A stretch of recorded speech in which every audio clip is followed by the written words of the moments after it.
Hi friends, welcome to రేమచ్చ YouTube channel. ఇంగ్లాండ్తో జరిగిన తొలి టీ20లో టీమిండియా మాత్రమైతే సూపర్ విజయం అయితే నమోదు చేయడం జరిగింది. టీమిండియాకి విజయం దక్కిందంటే బౌలింగ్ పొజిషన్లో వరుణ్ చక్రవర్తి, హర్షదీప్ సింగ్ అదరగొట్టగా, బ్యాటింగ్లో వచ్చేసరికి అభిషేక్ శర్మ మాత్రమైతే పెను విధ్వంసకరమైన ఇన్నింగ్స్ అయితే ఆడడం జరిగింది.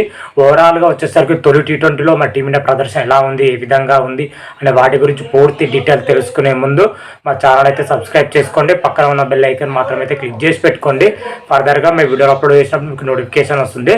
ప్రజెంట్ మన టీమిండియా వచ్చేసరికి ఇంగ్లాండ్తో 5 మ్యాచ్ల టీ20 సిరీస్ అయితే ఆడుతుంది.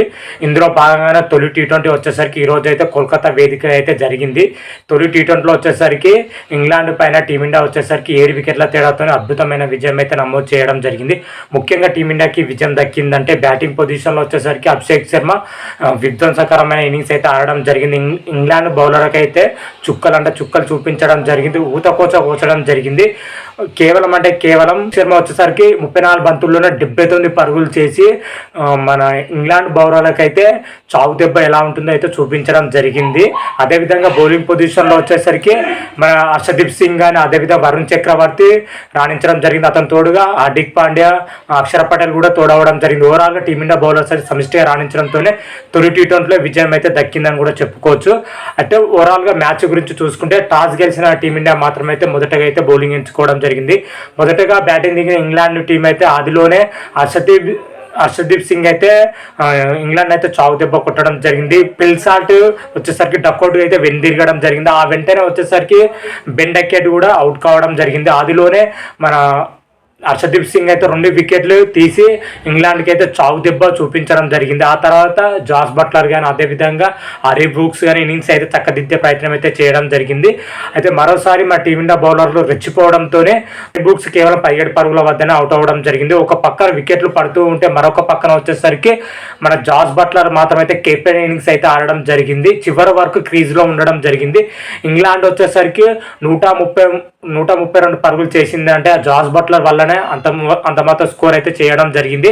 అండ్ బ్యాటర్లో వచ్చేసరికి జాస్ బట్లర్ ఒకటి టాప్ స్కోరర్ అయితే నిలవడం జరిగింది. జాస్ బట్లర్ వచ్చేసరికి 44 బంతుల్లోనే 68 పరుగులు చేయడం జరిగింది.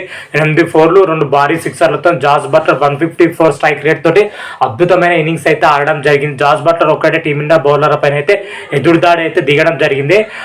ఇంగ్లాండ్ బ్యాటర్లో చూసుకుంటే లివింగ్ లిస్టన్ డక్అవుట్ కానీ, జాకబ్ బెతల్ 7 పరుగులు, జామీ ఓటన్ 2 పరుగులు, అదేవిధంగా జోఫ్రా ఆర్చర్ 12 పరుగులు, ఆదిల్ రషీద్ 8 పరుగులు అయితే ఉండడం జరిగింది. ఓవరాల్గా మన ఇంగ్లాండ్ బ్యాటర్లు అయితే పూర్తిగా విఫలం అవ్వడం జరిగింది. అందుకే ఇంగ్లాండ్ వచ్చేసరికి కేవలం 20 ఓవర్లో వచ్చేసరికి 132 పరుగులు చేసి అయితే ఆల్అవుట్ అవ్వడం జరిగింది.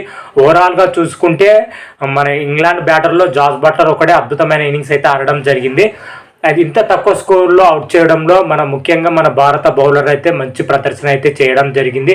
ముఖ్యంగా ఆదిలోనే ఇంగ్లాండ్ బ్యాటర్లో చావు దెబ్బ కొట్టిన హర్షదీప్ సింగ్ కానీ, మిడిల్ ఓవర్లో వచ్చేసరికి వరుణ్ చక్రవర్తి తనదైన స్టైల్లో ఆకట్టుకోవడం జరిగింది. వాళ్ళతో అక్షర్ పటేల్, హార్దిక్ పాండ్యా తోడవడంతో అయితే తక్కువ స్కోర్కి అవుట్ అయిందని చెప్పుకోవచ్చు. హర్షదీప్ సింగ్ 4 ఓవర్లు వేసి 17 రన్స్ ఇచ్చి 2 కీలకమైన వికెట్లు తీయడం జరిగింది.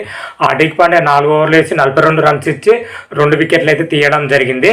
కాబట్టి హార్దిక్ పాండ్యా అనుకున్నంత స్థాయిలో బౌలింగ్ వేయలేకపోయాడు. దారుణంగా పరుగులు ఇవ్వడం జరిగింది.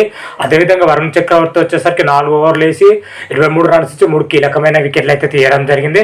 అక్షర్ పటేల్ 4 ఓవర్లు వేసి 22 రన్స్ ఇచ్చి 2 కీలకమైన వికెట్లు అయితే తీయడం జరిగింది. రవి బిష్ణు 4 ఓవర్లు వేయడం జరిగింది కానీ 22 రన్స్ ఇచ్చాడు, వికెట్లు మాత్రం అయితే తీయలేకపోయాడు. ఓవరాల్గా తొలి టీ20లో వచ్చేసరికి మన భారత బౌలర్ సమిష్టి ప్రదర్శన అయితే చేశారని కూడా చెప్పుకోవచ్చు. అనంతరం 133 పరుగుల భారీ లక్ష్యంతో స్వల్ప లక్ష్యంతో బరిలో దిగిన టీమిండియా కేవలం 12.5 ఓవర్లోనే లక్ష్యాన్ని అయితే ఛేదించడం జరిగింది. ముఖ్యంగా మన టీమిండియా బ్యాటర్లో వచ్చేసరికి అభిషేక్ శర్మ మాత్రమైతే కోయడం జరిగింది. అతను తోడుగా సంజు శాంసన్, అదేవిధంగా తిలక్ వర్మలు రాణించడంతో టీమిండియా సునాయాసంగా అయితే విజయం దక్కిందని చెప్పుకోవచ్చు. ముఖ్యంగా ఇక్కడ చూసుకుంటే అభిషేక్ శర్మ మాత్రమైతే నెక్స్ట్ లెవెల్ ఇన్నింగ్స్ అయితే ఆడడం జరిగింది. కేవలం 20 బంతుల్లోనే హాఫ్ సెంచరీ చేయడం జరిగింది. జరిగింది. అదేవిధంగా 34 బంతుల్లోనూ 79 పరుగులు చేసి అయితే అవుట్ అవ్వడం జరిగింది. అందులో చూసుకుంటే 5 4 8 భారీ సిక్సర్లు అయితే చేయడం జరిగింది. అభిషేక్ శర్మ ఇన్నింగ్స్ చూస్తుంటే మాత్రం అయితే 2 కళ్ళు చాలని చెప్పుకోవచ్చు.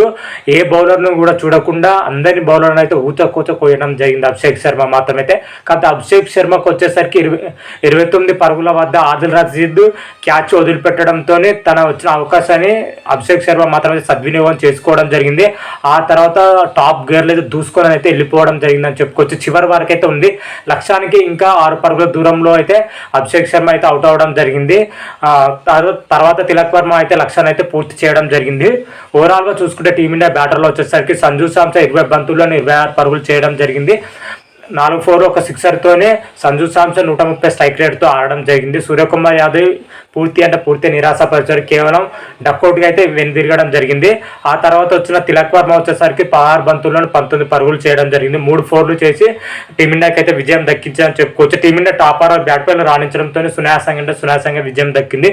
ఓవరాల్గా తొలి టీ20లో టీమిండియా అద్భుతమైన విజయం సాధించడంతో 5 మ్యాచ్ల టీ20 సిరీస్లో 1-0తో అయితే లీడ్లోకి అయితే దూసుకుపోవడం జరిగింది టీమిండియా మాత్రమైతే. మరి సెకండ్ టీ20లో టీమిండియా ప్రదర్శన మాత్రమైతే ఈ విధంగానే ఉండాలని చెప్పుకోవచ్చు. ఓవరాల్గా చూసుకుంటే తొలి టీ20లో వచ్చేసరికి టీమిండియా అయితే సూపర్ బ్యాటింగ్ అని బౌలింగ్ అని ఫీల్డింగ్ అని అన్ని విభాగాల్లో మంచి ప్రదర్శన అయితే కనబరిచిందని చెప్పుకోవచ్చు. మ్యాన్ ఆఫ్ ది మ్యాచ్ వచ్చేసరికి వరుణ్ చక్రవర్తి అయితే గెలుచుకోవడం జరిగింది. 22 రన్స్ ఇచ్చి 3 కీలకమైన వికెట్లు తీయడంతోనే మ్యాన్ ఆఫ్ ది మ్యాచ్ అయితే గెలుచుకోవడం జరిగింది. ఓవరాల్గా తొలి టీ20లో మాత్రమైతే మరి టీమిండియా ప్రదర్శన అయితే ఈ విధంగానే ఉంది. మరి సెకండ్ టీ20లో వచ్చేసరికి టీమిండియా యొక్క ప్లేయింగ్ లెవెన్ ఎలా ఉంటుంది, ఏ విధంగా ఉంటుంది అనేది అయితే నెక్స్ట్ వీడియోలో మనం క్లియర్ కట్ అయితే ఎక్స్ప్లెయిన్ చేస్తాను. ఆ వీడియో కూడా చూసే ప్రయత్నం అయితే చేయండి. అంతవరకు మీకు ఈ వీడియో కానీ నచ్చినట్టయితే లైక్ చేయండి, షేర్ చేయండి. మరిన్ని వీడియోల కోసం అయితే మా ఛానల్ అయితే సబ్స్క్రైబ్ చేసుకోండి. పక్కన ఉన్న బెల్ ఐకాన్ మాత్రం అయితే క్లిక్ చేసి పెట్టుకోండి. ఫర్దర్గా మీ వీడియోలో అప్లోడ్ చేస్తే మీకు నోటిఫికేషన్ వస్తుంది. హర హర మహాదేవ్, శంభో శంకర. Thank you.